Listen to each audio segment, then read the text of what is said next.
이런 상황에서 왜 자식을 낳으셨어요? 정말 지긋지긋해요. 나는 한평생 너를 위해 살아왔다. 어릴 때는 가난했어도 네가 원하는 것, 먹고 싶은 것을 최대한으로 해줬어. 요즘 부모님들은 자식들이 결혼할 때까지 모든 지원을 해준다고 하더라. 그런데 결혼할 때는 아무것도 못 해주시냐고요? 여자친구에게는 어떻게 설명하나요? 예전부터 내 대학 졸업하면 지원은 없다고 말했지 않았어? 정말 그렇게 생각했구나. 엄마가 돈이 없다는 건 몰랐다고. 군대를 다녀오고 대학을 졸업하고 나서도 사회초년생이야. 여기서 돈을 어떻게 구해야 하나? 결혼해서 천천히 모으면 되지 않겠니? 왜 처음부터 비싼 큰 집에서 살아야 해? 그래. 그건 여자친구가 원하니까 그래. 네가 좋다는 여자친구에게 사실대로 말하는 게 어렵니? 우리 집에 돈이 없어서 결혼할 때 아무것도 못 해갈 것 같다고 말해. 여자친구와 예비 장모님이 나를 어떻게 생각하겠어? 그건 내가 아니라 네가 해결해야 할 문제야. 돈이 없는 부모는 죄인이라더니 아들이 작게 속삭였지만 바로 옆에 있는 신씨 할머니에게 그 말은 비수처럼 날아와 가슴에 꽂혔습니다. 경기도에 사는 73세 신영애 할머니는 밤에 미역국을 끓여 늦은 저녁을 먹고 있었습니다. 사실 어제가 신씨 할머니의 생일이었습니다. 자식이라고는 외동 아들 한 명밖에 없는데 일이 바빴는지 할머니의 생신을 잊은 듯했습니다. 어제 남은 미역국이 아직도 냄비 한가득 있어서 오늘도 할머니는 미역국을 먹고 있습니다. 그렇게 2숟가락 정도를 입에 넣고 현관 비밀번호를 입력하는 소리가 들리자 아들이 다짜고짜 신씨 할머니에게 다가와 화를 내었습니다. 그의 얼굴은 벌개져 있었고 눈은 살짝 충혈되어 있었던 것 같았습니다.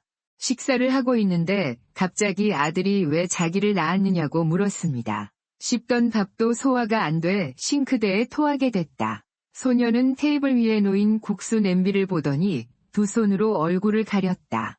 올해 그녀의 생일을 기억하겠다고 약속했지만 그의 아들은 잊어버렸습니다. 그녀는 생일날 혼자 있는데 익숙했지만 전혀 익숙해지지 않았습니다. 그녀에게 생일은 늘 외로움을 불러일으킨다. 왜 또 나 혼자 국수를 먹어야 해? 아들은 부엌으로 들어가 국수 한 냄비를 떠서 그녀 맞은편에 앉았습니다. 첫 조각을 입에 넣자마자 아들은 눈물을 흘렸습니다. 숟가락 위에 당면에 아들의 눈물이 섞여 있었습니다. 그녀는 조용히 숟가락을 집어들었다. 식사를 마친 뒤 울음소리와 숟가락이 그릇을 두드리는 소리가 울려 퍼졌고 아들은 잠시 주위를 둘러보았다. 그녀의 거실은 마치 한때 그녀의 아이를 안고 있던 이곳이 곧 그녀를 보내려고 하는 것처럼 텅 비어 보였습니다. 이때 아들은 지난 시간에 자신의 행동을 후회했다. 신씨는 아들의 행동이 낯설다며 어찌할 바를 몰라 빈 국그릇에 숟가락을 휘저을 뿐이었다. 신씨 부인과 아들 사이에는 어떤 이야기가 있을 수 있을까? 신씨는 어린 시절 시골에서 자랐다. 신씨의 부모는 욕심이 많지 않았다. 그들은 가족이 먹일 만큼만 야채를 캐고 부를 축적하는데 거의 관심이 없었습니다. 이로 인해 신씨의 형제자매들은 부모가 돌아가시기 전까지 상속을 받지 못했고 자녀 교육에도 별 관심이 없어 스스로 생계를 꾸려나가야 했다. 신씨의 형들은 성인이 되기도 전에 돈을 벌기 위해 먼 곳으로 떠났고 누나들은 모두 20살이 되자 중개업자를 통해 시집을 가야 했다.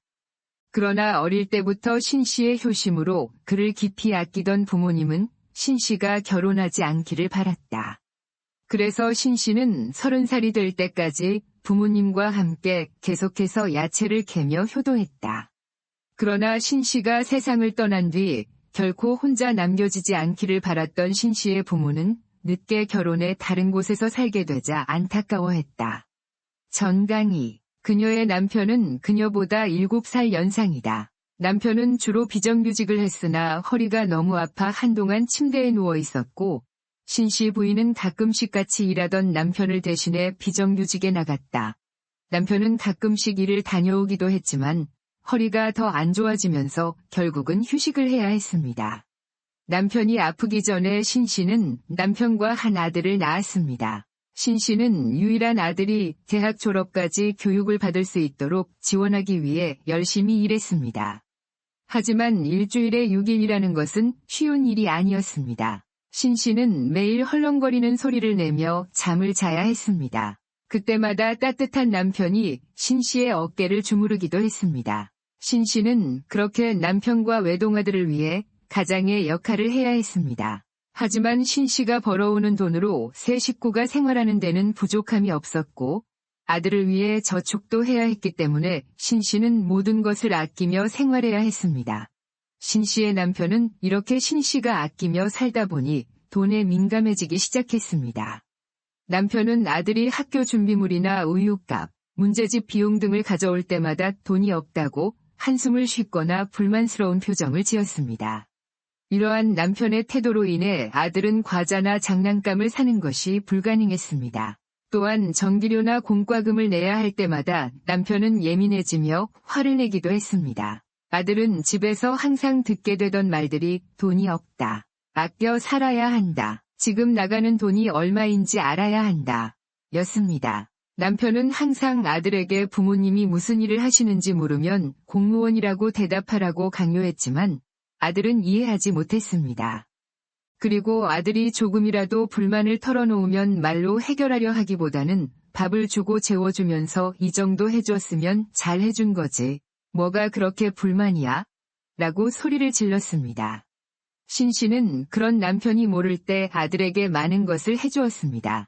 먹고 싶은 것이 있으면 데려가서 사주고 옷을 사주었습니다. 아들은 어릴 적부터 집이 가난하다고 생각한 적은 없었습니다. 집은 좋은 집은 아니었지만 좁지도 않았고 매일 비싼 반찬을 먹는 것은 아니었지만 굶는 일은 결코 없었습니다. 그러나 신 씨의 남편은 시간이 지날수록 성격이 나빠졌습니다. 게다가 아들이 대학에 가자고 했을 때는 반대하며 그냥 공장에서 일해가며 생활비를 가져와 달라고 신 씨에게 말했습니다. 신 씨는 이런 말에 정색하며 무슨 일이 있어도 반드시 대학에 보내겠다고 했습니다. 요즘 대학 가도 별거 없어. 그냥 바로 취직하고 돈을 벌어서 생활비를 좀 보태는 게 어떻겠냐? 신 씨의 남편은 아들과 밥을 먹을 때 항상 이런 식으로 말했습니다. 아들은 그 말을 들을 때마다 당연히 기분이 좋지 않았습니다.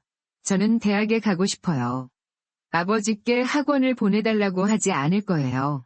또한 장학금은 제가 벌어서 생활할 거니까 대학 가는 걸 막지 마세요. 신 씨는 남편과 싸우기 싫어서 밥 먹을 때는 조용했지만 항상 따로 아들을 찾아가서 대학을 꼭 보내줄 테니 걱정하지 말라고 했습니다.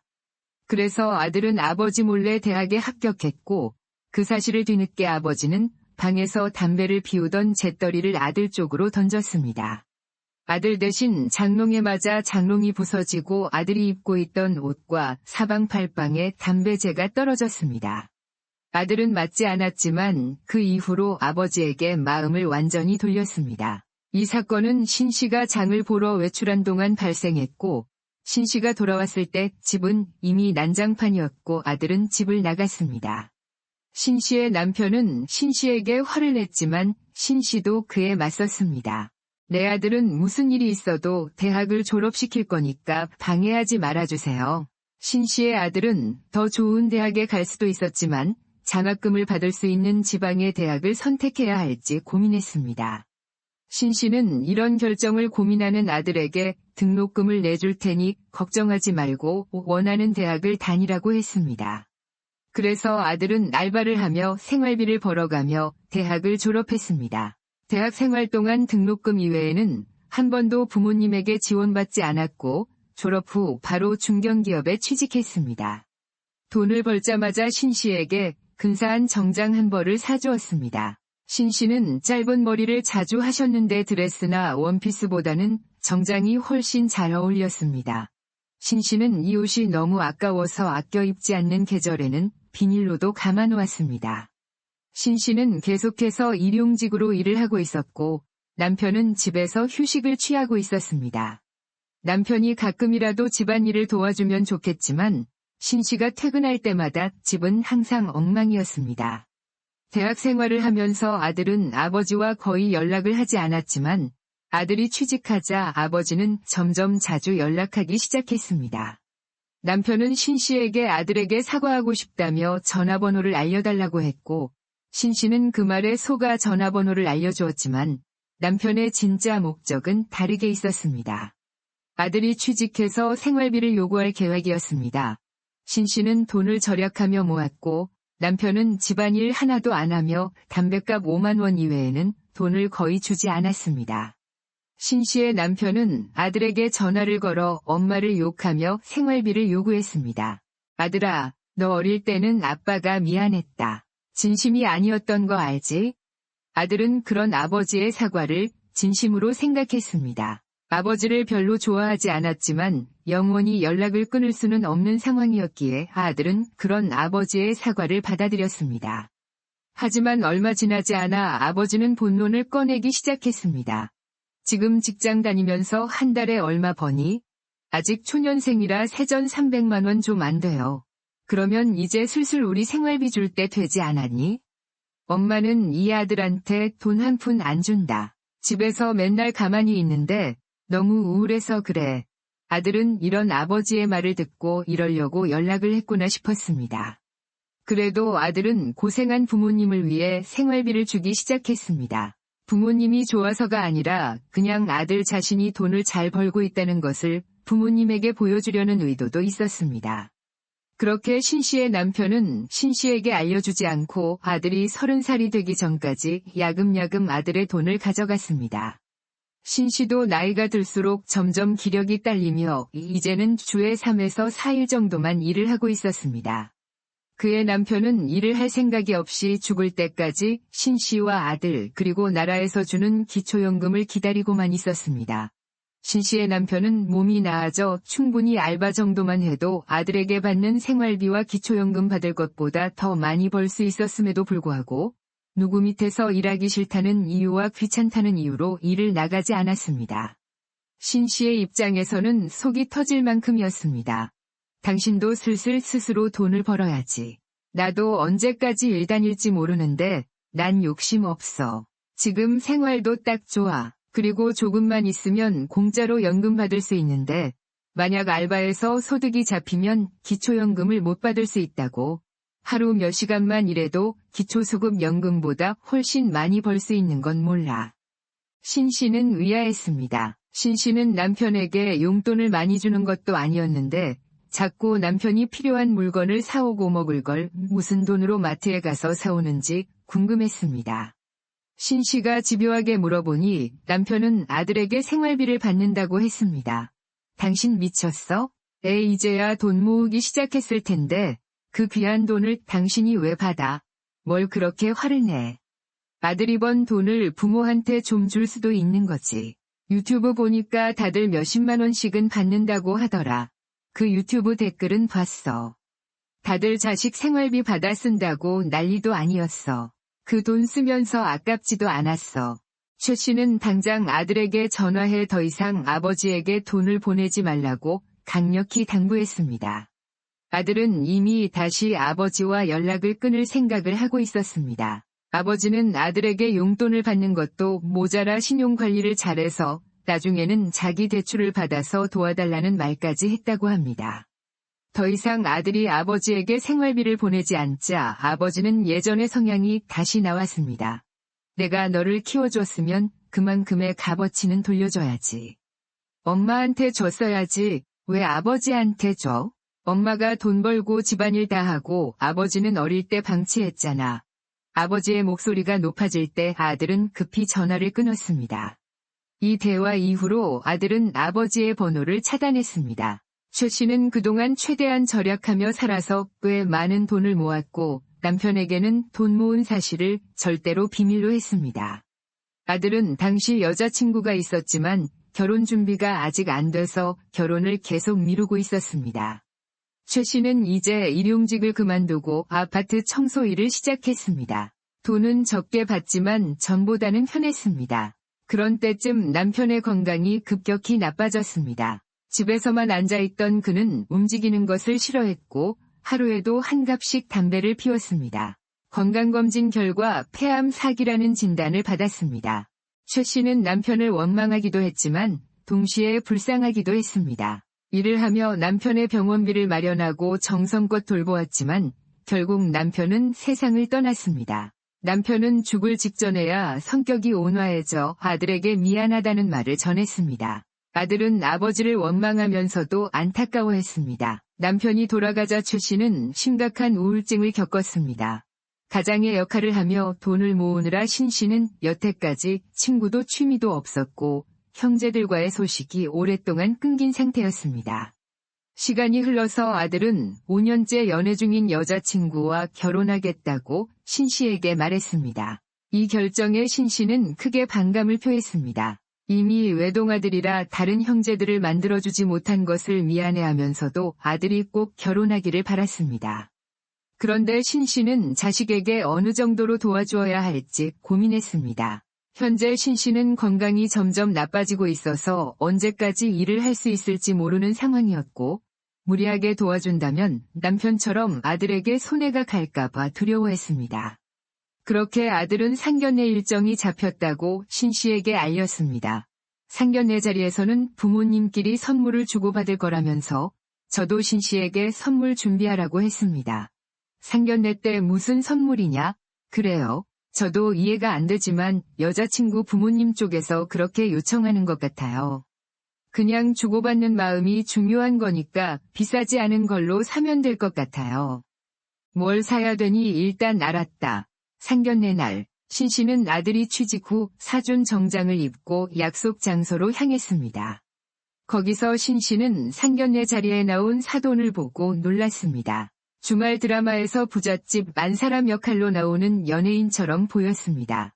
드레스에 진주 목걸이가 눈에 띄었고 팔꿈치까지 길게 늘어지는 머리카락에 정성을 들여 스타일링했으며 은가에는 흰색과 분홍색의 펄 아이섀도우를 사용해 돋보였습니다.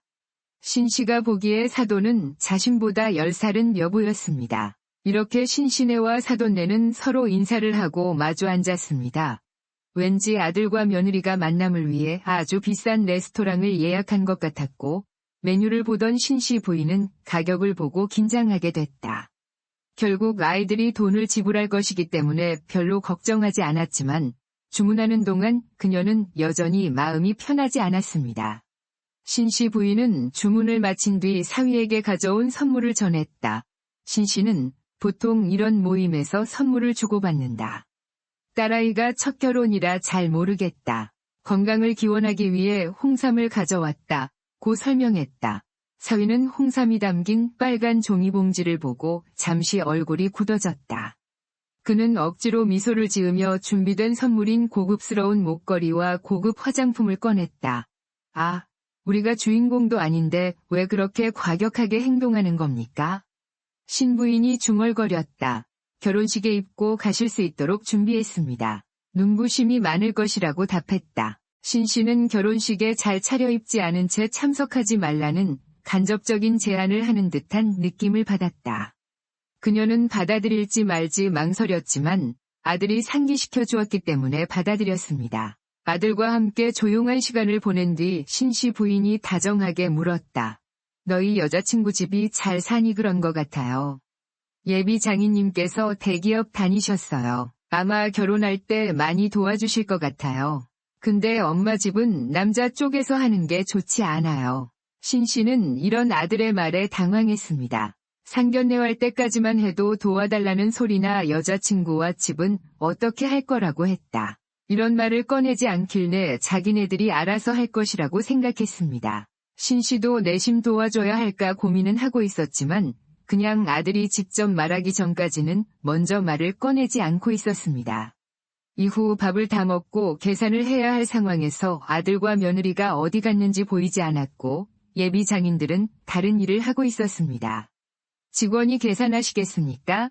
라는 질문에 예비 장인들은 못 들은 척했습니다. 신 씨는 이게 뭔 상황인가 싶었지만 직원과 눈이 마주치자 얼른 지갑을 꺼냈습니다. 한 끼 식사에 자그마치 80만 원이라는 돈이 나왔습니다. 신 씨는 손을 떨며 계산을 했습니다. 뒤늦게 아들이 다가와 엄마에게 계산했냐고 물었습니다. 저희가 계산하려고 했는데 갑자기 주변에 아는 지인이 와 있어서 잠깐만 얘기하다가 길어졌어요. 하지만 아들은 끝까지 돈을 보내주겠다는 말을 꺼내지 않았습니다. 신 씨는 사돈에게 비싼 선물을 받았으니 그걸로 퉁친 셈 쳤습니다. 이후 신 씨의 아들은 신 씨에게 집에 대해 집요하게 얘기를 꺼내기 시작했습니다. 그러면서 신 씨는 아들에게 전세로 먼저 살라고 했습니다. 전세금은 신 씨가 일부 지원해주겠다고 했습니다. 그러면서 돈을 모아 가라고 했습니다. 하지만 아들은 그런 신 씨의 제안을 마음에 들지 않았습니다. 신 씨는 처음 보는 아들의 태도에 당황했습니다. 엄마가 모아놓은 돈 있잖아요. 그거 결혼할 때 지원해주려고 모은 돈 아니었어요. 엄마가 모아놓은 돈 중에서 너한테 쓸 돈은 원래 대학 등록금까지만이었다. 결혼까지 도와주면 나중에 너네한테 생활비를 받아야 하는 처지가 되는데 그건 너네에게도 별로 아니니까. 신 씨는 솔직하게 아들의 질문에 대답했습니다. 하지만 아들은 더 이상 대답하지 않고 집으로 돌아갔습니다. 상견례 이후 결혼을 빨리 할 것 같았던 아들은 어떤 이유에서인지 결혼을 미루었습니다. 신 씨는 자신이 한 말 때문인가 싶었습니다. 하지만 현실적으로 아들에게 집을 해줄 수는 없는 일이었습니다. 한 달이 지난 후 비가 쏟아지는 늦은 밤에 아들은 신 씨를 찾아왔습니다. 신 씨는 그날 아파트 청소를 마치고 늦은 저녁을 준비하고 있었습니다. 사실 전날이 바로 신 씨의 생일이었습니다. 신 씨는 생일에 미역국을 끓였지만 컨디션이 안 좋아서 먹지 못했습니다. 그날 신 씨는 외로웠습니다. 남편이 세상을 떠나니 집이 더 넓어 보였고 아들은 부모 생신을 챙기는 세심한 성격입니다. 신 씨는 일만 하느라 이곳에 친구도 없었고 친구를 사귀는 성격도 아니었을 뿐 아니라 그렇다고 아들에게 내 생일이니 와달라는 말을 할 수 있는 성격도 아니었습니다. 신 씨는 그렇게 생일 다음 날 늦은 저녁에 전날 만든 미역국을 끓여 먹으려고 밥을 차렸는데 국을 맛본 순간 아들이 비를 맞은 채 눈앞에 서 있었습니다. 이 비 오는데 우산도 안 쓰고 여길 왔어. 신 씨는 곧바로 일어나서 바닥에 떨어진 물을 닦기 위해 걸레를 가져왔습니다. 그 순간 아들이 말했습니다. 이런 상황에서 왜 자식을 낳으셨어요? 정말 지긋지긋해요. 신 씨는 그런 아들의 말에 당황했습니다. 하지만 이런 말을 듣자마자 화가 나기도 했습니다. 난 한평생 너를 위해 살아왔어. 어릴 때는 가난했어도 너 하고 싶은 거 먹이고 최대한 해줬어. 저기 막막해요. 집을 못 주는데 처가에서는 결혼 다시 생각해보라고 하더라고요. 잠시의 정적 후 아들은 조용히 속삭였습니다. 돈 없는 부모는 죄인이라더니 아들은 그 말을 한 직후 바로 후회가 들었는지 신 씨의 표정을 살피기 시작했습니다. 눈을 아래로 돌리려는 순간 아들 눈에 미역국 그릇이 떠올랐습니다. 그때 아들은 어제가 엄마의 생일이었다는 것을 깨달았습니다. 아들은 밥상 앞에서 멍하니 국을 바라보는 엄마를 지나치며 자신도 국을 떠서 먹었습니다.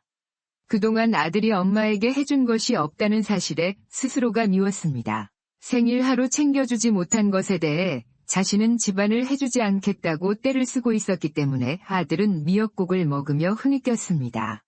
미역국을 먹자마자 신 씨도 밥을 마저 먹고 아들은 엄마의 집을 살펴보았습니다. 아들 눈에 보이는 엄마의 집은 매우 휑했습니다. 거실에는 TV와 소파, 그리고 아들이 사준 정장 한 벌이 있었습니다. 다른 옷은 옷장 안에 보관되어 있었지만 아들이 사준 정장만 거실에 자랑스럽게 걸어두었습니다. 아들이 엄마에게 해준 것은 그 정장 한 벌뿐이었고 엄마는 이를 특별히 소중히 여겼습니다. 이후 아들은 정신을 차리고 신 씨에게 사과한 후 집으로 돌아갔습니다. 그 후 신 씨와 아들은 얼마 동안 서로 연락을 하지 않았습니다. 시간이 지나면서 아들은 마침내 여자친구와 결혼하려 하며 다시 집을 찾아왔습니다. 그리고 결혼을 미룬 이유를 신 씨에게 설명했습니다. 아들의 말에 따르면 아들의 여자친구는 부모와의 관계가 좋지 않았습니다. 여자친구의 아버지는 대기업에 다닌다고 하지만 쓰는 것이 많아서 은퇴 후에는 모은 돈이 거의 없었습니다. 예비 사도는 항상 딸에게 키워준 대로 갚아라며 생활비를 요구했다고 합니다. 신 씨의 남편이 아들에게 한 말과 비슷합니다. 또한 신 씨의 아들은 여자친구의 어머니와 만난 적이 있는데 자기 딸과 예비 사위에게 잘해야 하지만 무엇보다 자기에게 잘해야 한다고 했습니다. 너희가 돈을 많이 벌어 나에게 해외여행을 보내줘야 한다고도 했습니다. 우리 쪽에서는 많이 해줄 것이 없으니 남자 쪽에서 많이 도와야 한다고도 했습니다. 한 달에 한 번은 집에 방문할 때 반드시 시간을 비워둬야 한다는 등의 말을 하며 부담을 주었다고 합니다. 그러나 이러한 상황에서 딸의 남자친구가 집을 못 해준다고 해서 결국 딸의 결혼을 막은 것이었습니다. 그러나 딸은 이런 어머니의 입장을 이해하지 못했습니다. 결국 딸의 여자친구는 자신의 부모님에게는 필요 없고 신 씨의 아들과 반드시 결혼할 것이며 없는 형편에서 시작할 것이라 선언했다고 합니다. 자식은 부모 없이 이기는 것이다라며 예비사도는 마지못해 딸의 결혼을 허락했습니다.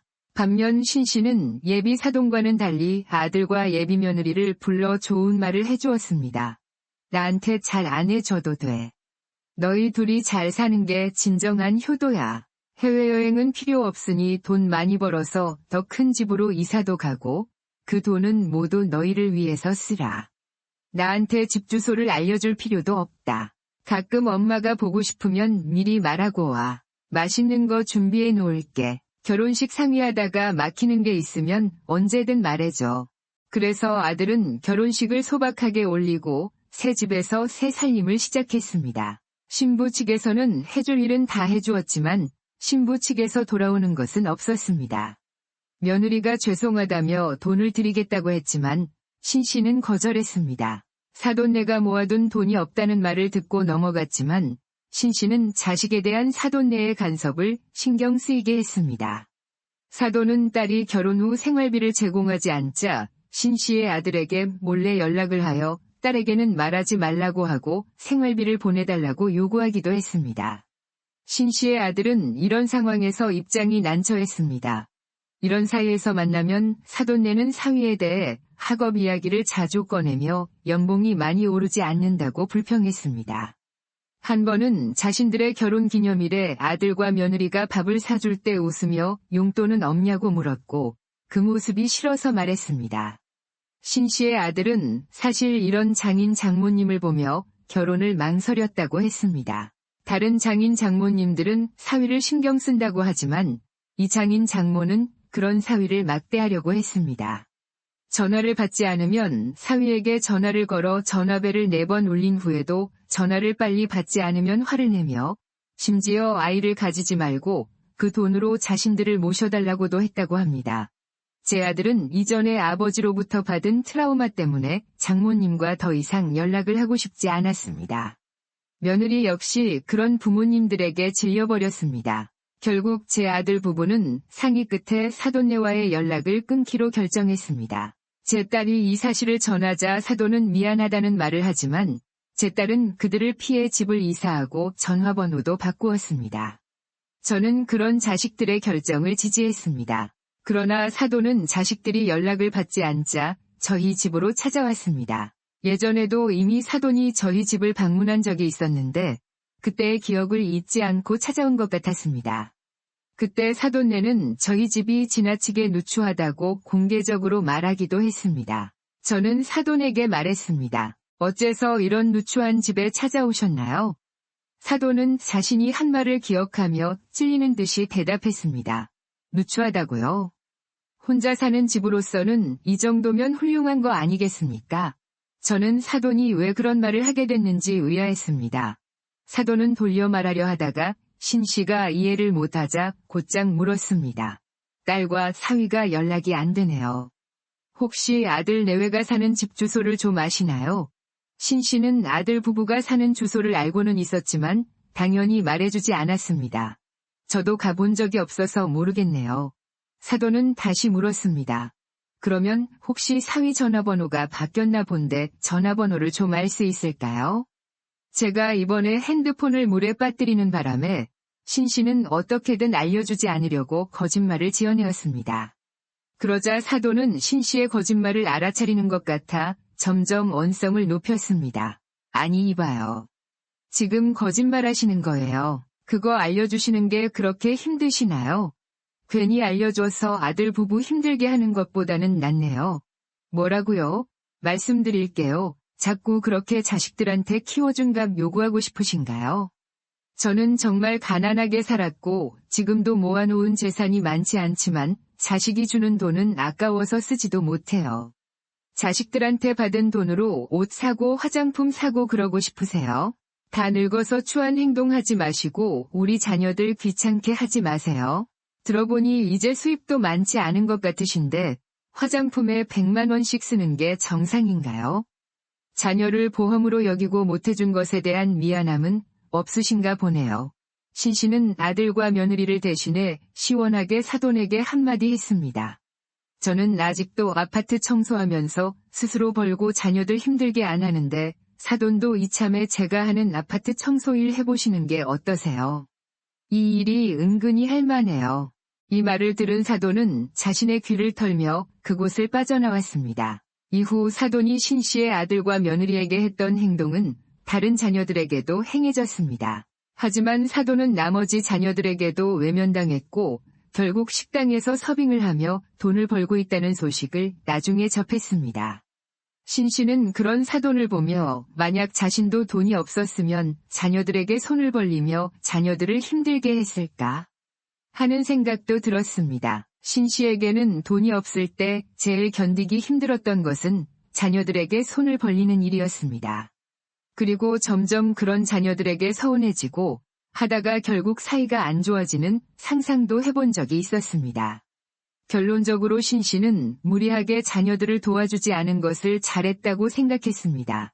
그리고 자녀들에게 노후 준비가 잘 된 부모가 최고라고 말하는 대신 신 씨는 앞으로 돈과 건강을 잘 지켜서 자녀들에게 짐이 되지 않기만을 바랐습니다. 이듬해 신 씨의 생일에 아들과 며느리가 찾아왔습니다. 며느리는 그날 신 씨를 위해 미역국을 끓여주었고 아들은 신 씨에게 어울리는 다른 스타일의 정장을 하나 더 사왔습니다. 그리하여 신 씨는 아들과 며느리와 적당한 거리를 유지하며 화목한 노후를 보냈습니다. 신 씨는 이제 여유가 생겨 복지관을 방문하고 거기서 동갑내기들과 함께 취미생활을 즐기기 시작했습니다. 신 씨는 무엇보다도 글을 배우고 싶어 했습니다. 그는 형제들 중 유일하게 초등학교에 다니지 못한 적이 있어 그 시기를 놓쳤습니다.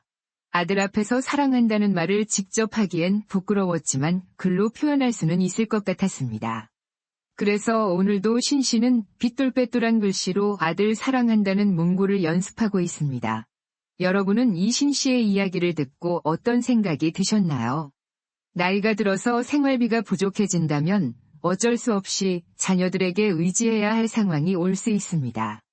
그러나 이런 경우에도 자녀들에게 짐이 되지 않도록 준비를 철저히 하고 싶을 것입니다. 자녀들의 도움을 받으며 삶을 이어가는 것이 정상적이지만 그 경계를 넘어서지 않도록 주의해야 합니다. 자녀들의 길을 살리는 것보다 본인의 노후를 위한 준비가 더 중요하다는 사실을 잊지 말아주세요. 돈과 건강은 노후를 준비하는 데 있어서 필수적인 요소입니다. 저는 여러분 모두가 건강하고 행복한 노후를 보내시길 기원합니다. 오늘의 이야기를 마치며 다음에 더 좋은 이야기로 찾아뵙겠습니다. 감사합니다.